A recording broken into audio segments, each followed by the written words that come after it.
With Chapter 8, we finish our prologue, an epic of typographic genius.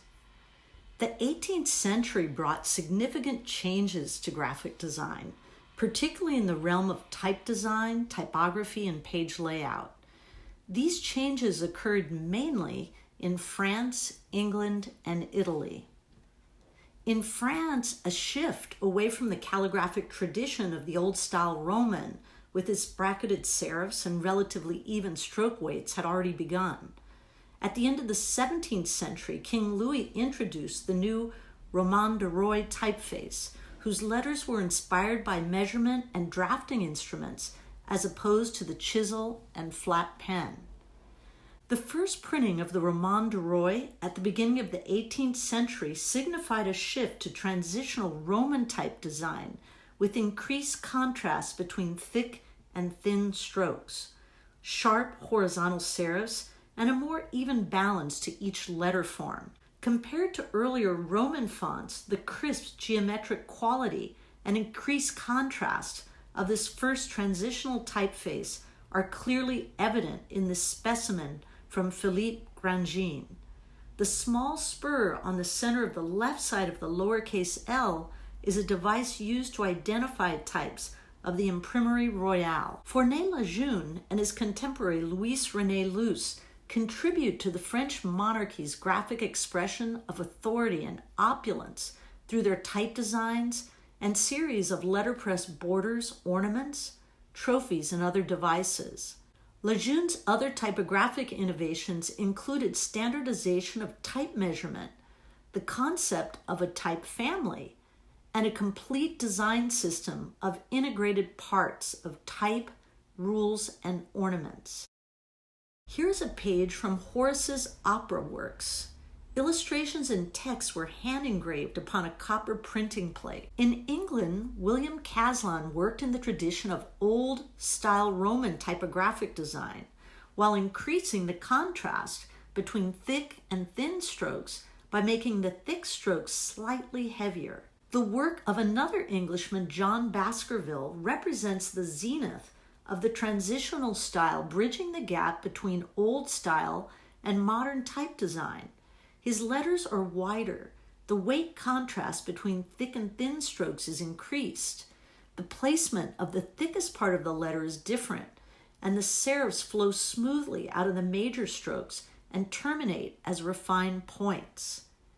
Baskerville reduced this design to letter forms symmetrically arranged and letter spaced. He reduced content to author, title, publisher, date, and city of publication. Economy, simplicity, and elegance was the result. Louis-René Luce created these meticulously constructed cornices and borders to express the authority and absolutism of the French monarchy. The French Revolution brought an end to the lush designs of the French monarchy. In Italy, Bodoni led the way in evolving new typefaces and page layout, which resulted in a new category of Roman type, identified first by Fournet-Lejeune as modern. This led to the more mathematical, geometric, and mechanical appearance of the modern type style, with its unbracketed hairline serifs and thin strokes. Wide letter and line spacing and large areas of white space became Bodoni's hallmark. The tremendous influence of Fournet-Lejeune upon Bodoni's work is evident in this page design. In graphic design so pure and simple, every adjustment of letter spacing counts. The Didot family dynasty of printers, publishers, papermakers, and type founders began when François Didot established a printing and bookselling firm in Paris in 1713. Didot's contributions include the point system and refined, smooth, woven paper. Bodoni and the Didots were rivals and kindred spirits who pushed the modern style to the limit. The poems and illustrations of William Blake offer a counterpoint to the severe typography of Bodoni and Didot and led the way for Romanticism, Expressionism, Art Nouveau, and abstract art. The white line technique of Thomas Bewick became the major illustration method in letterpress printing until the advent of photomechanical halftones. In this illustration of an Old English hound, Bewick achieved his dazzling tonal range by combining white line on black techniques, much like drawing in chalk on a blackboard, with a more usual black line on white treatment in the lighter tonal areas. On the right, we see the yellow bunting. Sticking to nature as closely as he could, Bewick achieved a tonal range and accuracy of drawing that really set the standard of excellence for wood engraved illustration.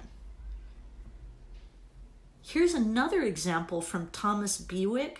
Simplicity becomes exquisite here, for the paper, type, printing, and engraving all work together. Relying on analytical geometry, William Playfair used graphics such as the line graph, bar chart, and pie chart for presenting complex information. Here we see a diagram from the Commercial and Political Atlas. This hand-colored engraving uses a fever chart to depict the impact of wars upon Britain's soaring national debt.